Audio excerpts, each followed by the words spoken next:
এখানে ভাগ্য নির্ধারণ হয়, অর্থাৎ এই রাত্রিতে বান্দা এই 1 বছরে কি খাবে, কি করবে, কি পড়বে, কি কতটুক সম্পদ পাবে, কতটুক খরচ করবে, কে মারা যাবে, কে জন্মগ্রহণ করবে, এদের সমস্ত কিছুর লিস্ট করা হয়। জোরে কান সুবহানাল্লাহ।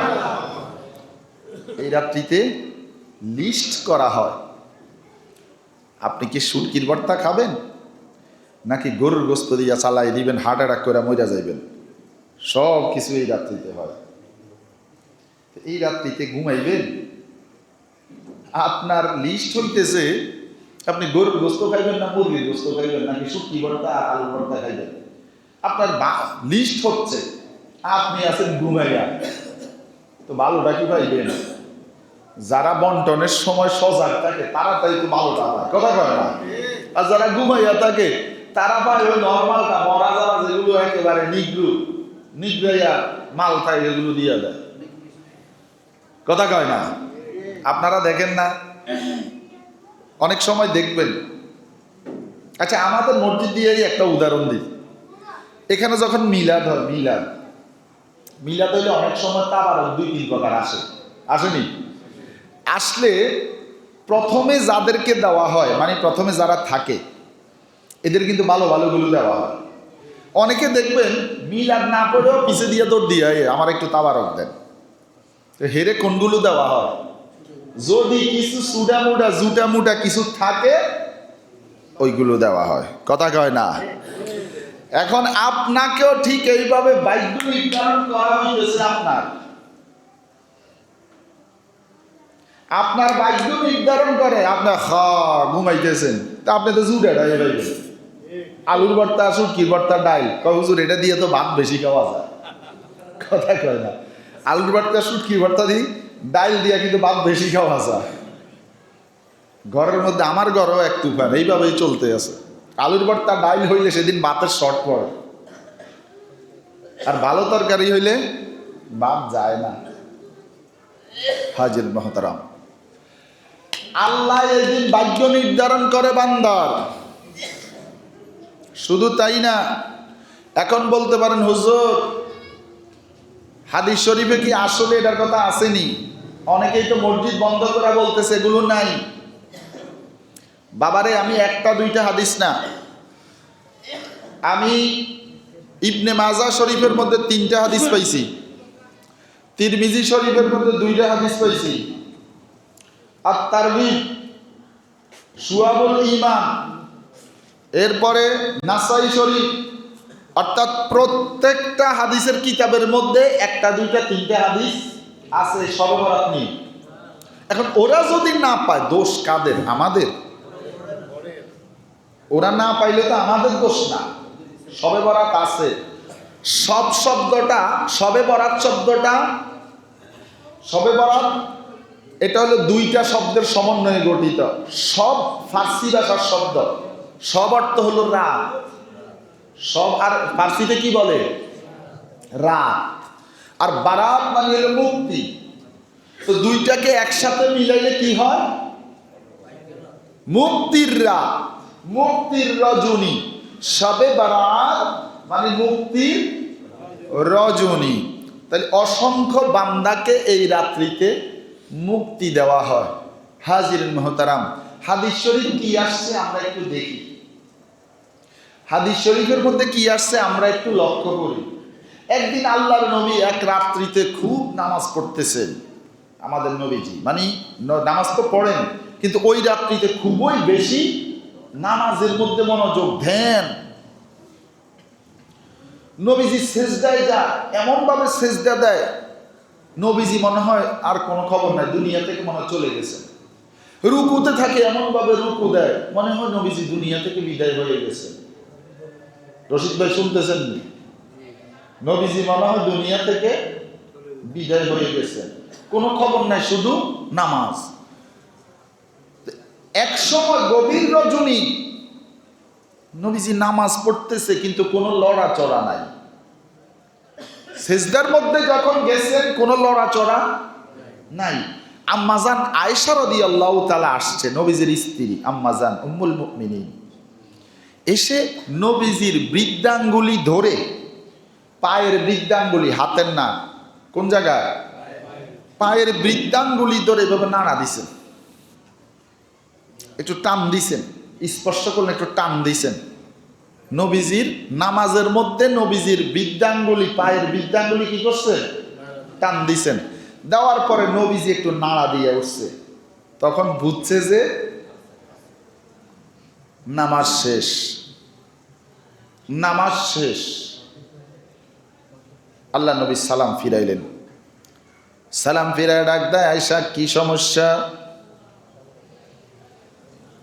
আয়েশা রে, তুমি কি মনে করেছ আল্লাহ এবং রাসূল তোমার হক নষ্ট করেছে? আয়েশা, আয়েশা রে, তুমি কি মনে করেছো, তুমি কি চিন্তা করেছো আল্লাহ এবং তার রাসূল তোমার হক বুঝি নষ্ট করেছে? আয়েশা রাদিয়াল্লাহু তাআলা ডাক দিয়ে বলে, নবী গো, আমি এমন কোনো চিন্তা করি নাই, তবে আমি চিন্তা করেছি আপনি যেইভাবে চুপ হয়ে গেছেন, আমি মনে করেছি আপনি মনে হয় ইন্তেকাল করে দুনিয়া থেকে বিদায় হয়ে গেছে। এবার আল্লাহর নবী ডাক দেন, আয়েশা, তুমি জানো নি আজকে কোন রাত্রে? আয়েশা, আয়েশা রাদিয়াল্লাহু তাআলা বলতে পারতেন আমি জানি না অথবা আমি জানি, এটা কিন্তু বলতে পারতেন, পারতেন না? কিন্তু উনি এটা বলেন নাই, তিনি বলেছেন আল্লাহ এবং তার রাসূল দুইজনেই ভালো জানেন। সুবহানাল্লাহ। কি বলছেন? আম্মাজান আয়েশার আকীদা কি ছিল? আল্লাহও জানেন, রাসূলও। আর আমাদের দেশের হুজুররা বলতেছে কি, আল্লাহ জানেন, রাসূল জানেন না। আমাদের দেশের হুজুরদের আকীদা কি? আল্লাহ জানেন, রাসূল জানেন না। আর নবীজির স্ত্রী আম্মাজান আয়েশার আকীদা ছিল কি? আল্লাহও জানেন, রাসূলও জানেন। তাহলে ওনাদের আকীদা ছিল আহলুস সুন্নাহ ওয়াল জামার আকীদা। আমরা যে আকীদা, সাহাবীদের ঠিক একই আকীদা ছিল। এই আকীদার বাহিরে যারা যাবে তারাই হলো বাতিল, তারাই হলো বাতিল ফেরকা। হাজির মুহতারাম, এবার আম্মা জান আয়েশা রাদিয়াল্লাহু তাআলা কে নবীজি ডাক দিয়া বলে, আয়েশা তুমি জানো নি এই রাতটা কোন রাত্রে? আয়েশা, আম্মা জান আয়েশা বলে, আল্লাহ এবং তার রাসূল ওই ভালো জানেন। নবীজি ডাক দিয়া বলে, এটা হলো সেই রাত যেই রাত্রিতে আমার আল্লাহ রাব্বুল আলামিন দুনিয়ার জমিনের আসমানের মধ্যে আগমন করে এবং বনি কলবের যতগুলো মহিষ আছে, ওই হাজার হাজার মহিষ ছিল তাদের কলবের মধ্যে, ওই মহিষের গায়ের মধ্যে যতগুলো পশম আছে, অতগুলো পশমের সমপরিমাণ উম্মতের গুনাহ আমার আল্লাহ এই রাত্রিতে মাফ করে দেয়। বনি কলবের যত মেষ আছে, ওই মেষের গায়ের যত পশম আছে, এই পশমের সমপরিমাণ উম্মতের গুনাহ আল্লাহ ওই রাত্রিতে মাফ করে দেয়। হাজিরিন, ঠিক আম্মাজান আয়েশা রাদিয়াল্লাহু তাআলা থেকে আরেকটা হাদিস বর্ণিত আছে, সেটা আবার আসছে ইবনে মাজাহ শরীফের 1390 নম্বর হাদিস।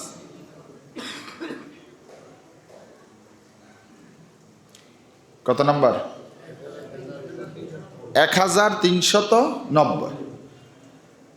একদিন আম্মাজান আয়েশা রাদিয়াল্লাহু তাআলা ঘুম থেকে জাগ্রত হয়ে গভীর রাত্রে বিছনার মধ্যে হাত আইতেছে। এরকম করে না? আমাদের অনেকের স্ত্রী বা অনেকের মায়েরা তাদের বাচ্চাদেরকে এইভাবে বিছনায় খোঁজে, আসেনি ঠিক মতে। তা আল্লাহর নবীকে আম্মাজান আয়েশা এইভাবে খুঁজতেছে, কিন্তু বিছনার মধ্যে লাগতেছে না। জাগ্রত হয়ে দেখে নবীজি বিছনার মধ্যে নাই। ওই দিন আবার আম্মাজান আয়েশার ঘরে থাকার রুটিন ছিল। নবীজির স্ত্রীদের পালাক্রমে এক একদিন এক একজনের ঘরে থাকতেন নবীজি। ওই দিন আবার আম্মাজান আয়েশার ঘরের মধ্যে থাকার রুটিন ছিল।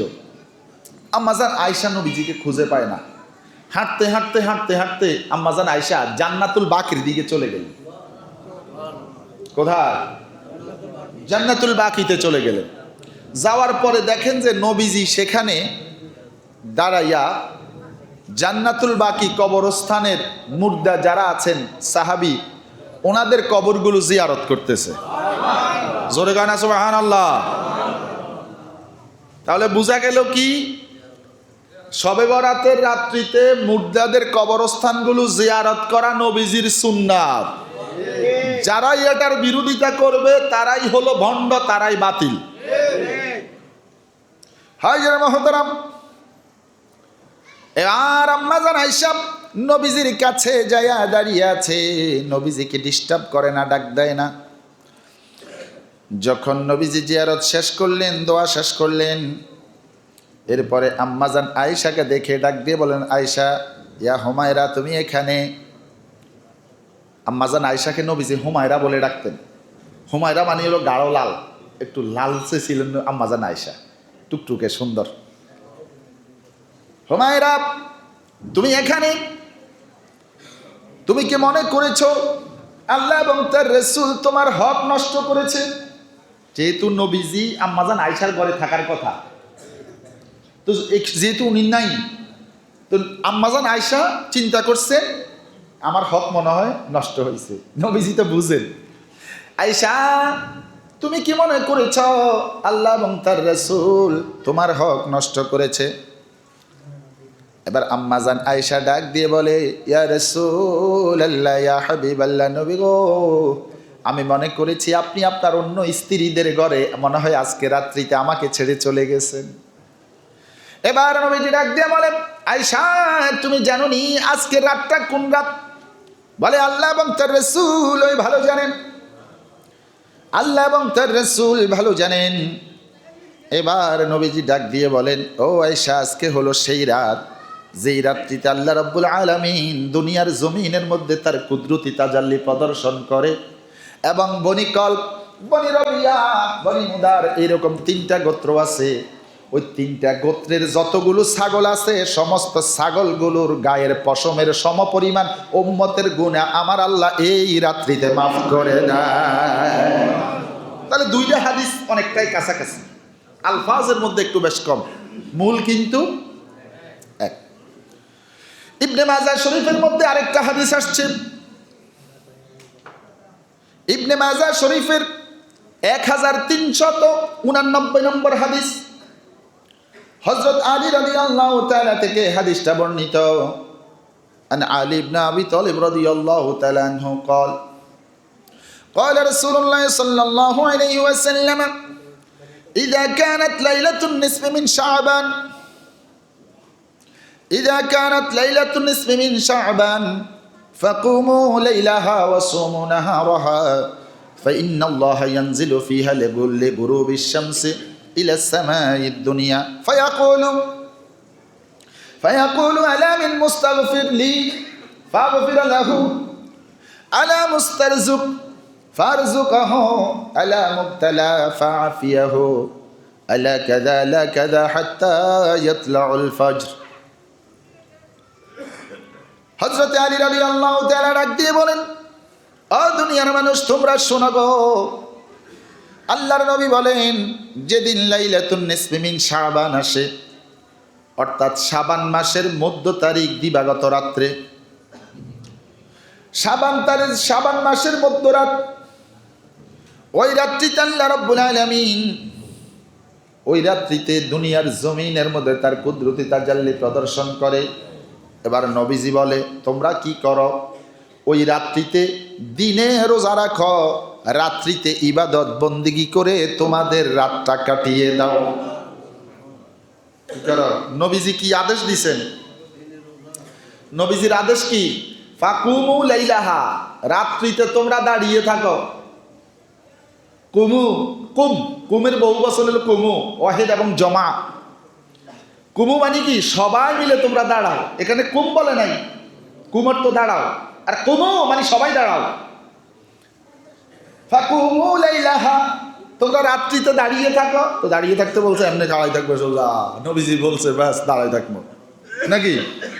এটার উদ্দেশ্য কি? উদ্দেশ্য হলো রাত্রিতে জিন্দা থাকো, ইবাদত বন্দেগী করে কাটিয়ে দাও। সুবহানাল্লাহ হয় না? প্রত্যেকবারে শিখাই দেওয়া লাগবে। আল্লাহর নবী বলেন, ফাকুমু লাইলাহা, রাত্রিতে তোমরা ইবাদত বন্দিগিতে কাটাও। ওয়াসুমু নাহারাহা, সাওম অর্থ কি? সাওম অর্থ কি? রোজা বা বিরত থাকা, বিরত থাকা। তো সুমু, তোমরা সবাই বিরত থাকো। ওয়াসুমু নাহারাহা, দিনের মধ্যে তোমরা রোজা রাখো। সুবহানাল্লাহ। রাত্রিতে, রাত্রিতে কি হবে? কথা কয় না। রাত্রিতে ইবাদত হবে, দিনে রোজা রাখা হবে। কার হুকুম?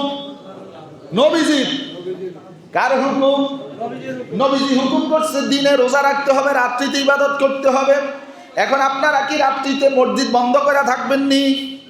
আমাদের ঢাকা শহরে বহুত মসজিদ বন্ধ থাকে শবে বরাতের রাত্রিতে, থাকেনি? সাবধান, ওদের থেকে দূরে থাকবেন।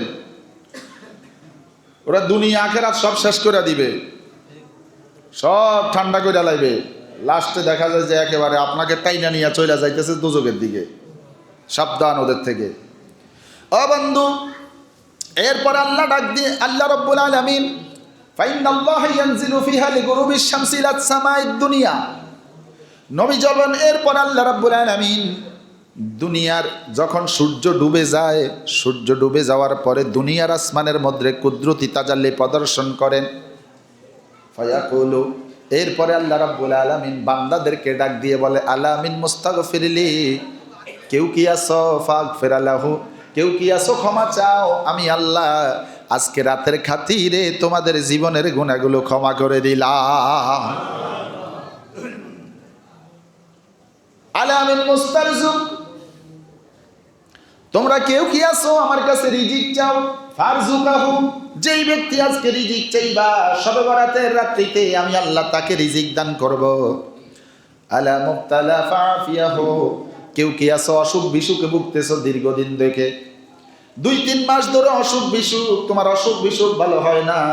ফাফিয়াহু, আমার কাছে আজকে দোয়া করো, আমি আল্লাহ রাব্বুল আলামিন তোমাকে সুস্থ বানায়া দেব। আলা কাযা হাত্তা ইয়াতলাউল ফজর, এইভাবে আল্লাহ রাব্বুল আলামিন ফজর পর্যন্ত বান্দাদেরকে ডাক দিয়ে থাকে। বান্দাদের যত সমস্যা আছে এই রাত্রিতে যদি বান্দা সমস্যাগুলো আল্লাহর কাছে বলতে পারে, দোয়া করতে পারে শবে বরাতের রাত্রিতে, আল্লাহ রাব্বুল আলামিন তার সমস্ত দোয়াগুলো কবুল করে নেবে। শুধু তাই না, হাদিস শরীফের মধ্যে আরো আসছে। এই হাদিসটা নাসির উদ্দিন আলবানী, আজকে যারা শবে বরাত নিয়ে গুতাগুতি করে তাদের অন্যতম নেতা নাসির উদ্দিন আলবানী, ওনার একটা কিতাব আছে সিলসিলাতু আহাদিসুস সহিহা। ওই কিতাবের মধ্যে একটা হাদিস আনছে, ইন্নাল্লাহা লা ইয়াত্তালিউ ফি লাইলাতিন নিসফি মিন শাবান ফায়াগফিরু লিজামিই খালকিহি ইল্লা লিমুশরিকিন আও মুশাহিন। আল্লাহ রাব্বুল আলামিন শবে বরাতের রাত্রিতে দুনিয়ার জমিনের মধ্যে কুদরতি তাজাল্লি প্রদর্শন করে।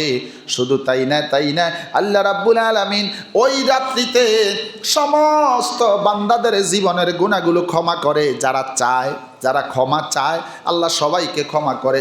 ইল্লা লিমুশরিকিন আও মুশাহিন, দুই প্রকার ব্যক্তিকে ক্ষমা করা হয় না। কয় প্রকার? শিখে নেন। এই রাত্রিতে 2 প্রকার ব্যক্তিকে কি করা হয় না? ক্ষমা করা হয় না। এই রাত্রিতে 2 প্রকার ব্যক্তিকে ক্ষমা করা হয় না। আপনারা চিন্তা করেন যে আমি এই 2 প্রকারের মধ্যে আছি কিনা একটু দেখেন। আল্লাহ বলছেন এক প্রকার হলো ইল্লা লে মুশরিকিন, সবাইকে ক্ষমা করা হয়, ইল্লা তবে, লে মুশরিকিন, মুশরিক যারা আল্লাহর সাথে শরীক করে, মূর্তি পূজা করে, আল্লাহর সমকক্ষ কাউকে মনে করে, তাদেরকে কি করা হয় না? ক্ষমা করা হয় না। আরেক প্রকার হলো মুশাহিন মানে হলো বিদ্বেষ পোষণকারী, হিংসুক। আসেনি? আমাদের মধ্যে দেখা যায় অভাব নাই, সামনে দিয়ে আসলে ভাই তুই অনেক বালা, পিছনে তোরে সরাইতে পারলে আমার রাস্তাটা ক্লিয়ার হইতো, তোরে সরাইতে পারলে আমি একটু স্বস্তি পাইতাম। ভিতরে আসেনি এরকম হিংসুক অনেক আছে।